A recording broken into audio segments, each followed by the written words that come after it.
So we've been doing a lot of thinking about paracord.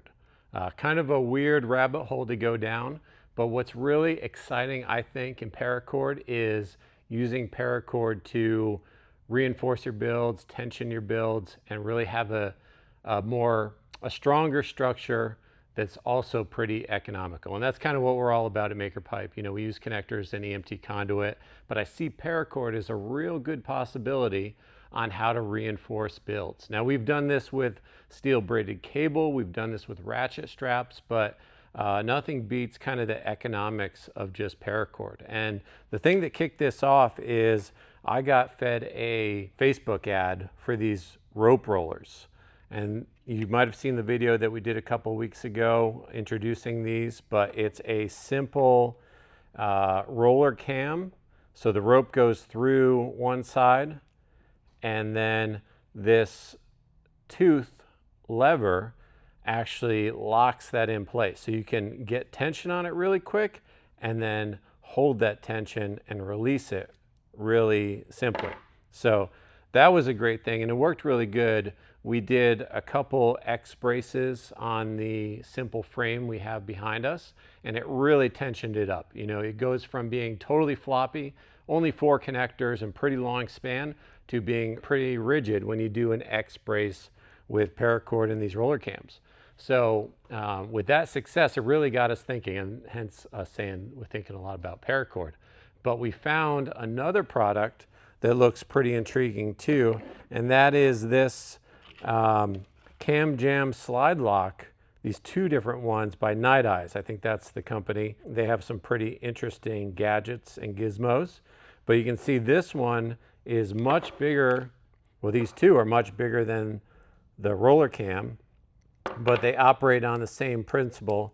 You have, this is the paracord that came with it. You go and you put it through, and then that locks it in place. Cams close, and then if you want to release it, you just do that.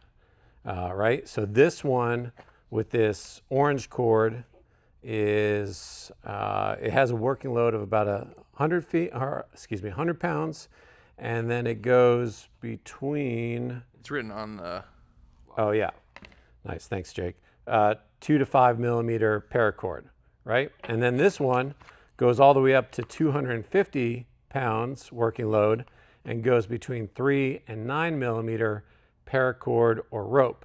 So we thought that was really interesting too, because obviously this is much heavier duty.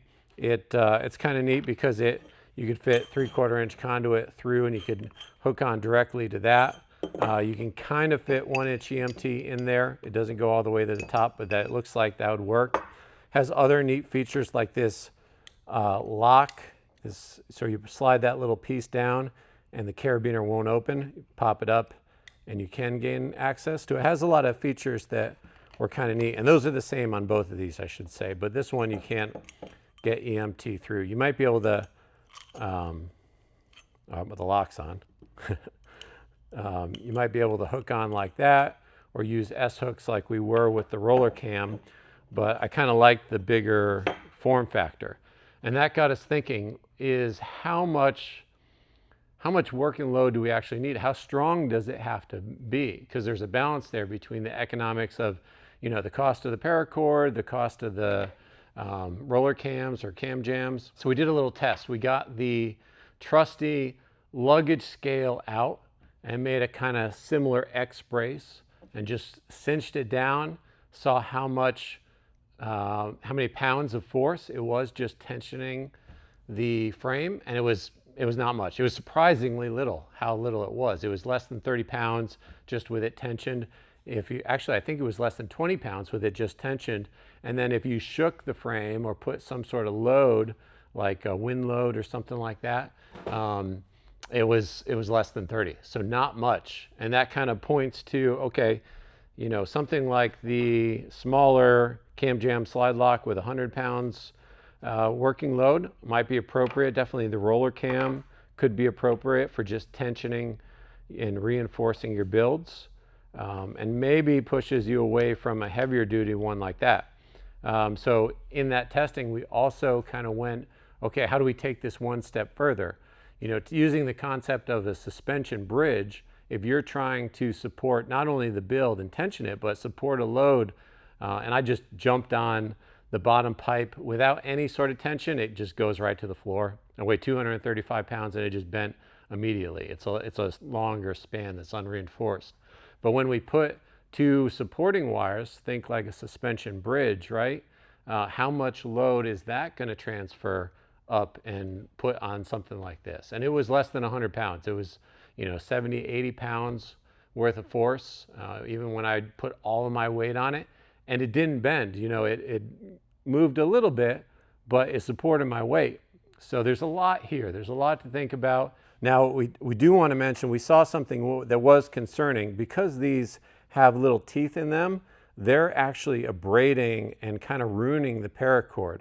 You can see that there's like some damage to the outside of the paracord that could be a concern. This is a good temporary, but I don't know how long that would last. Like say it was in the wind and it kept swaying and loading and unloading, that might become a problem over time. So keep that in mind if you use this solution. We're going to take a look and see if there's any paracord that might have a stronger outside sheath that might stand up to these a little bit more for a longer period of time. But it's a really interesting topic, interesting sort of test. If you guys would like to see us do more of this and kind of continue exploring down this road, let us know. Are you going to use this for something in your builds? We'd love to hear from you. Leave a comment down below, and we'll see you in the next one. Thanks so much.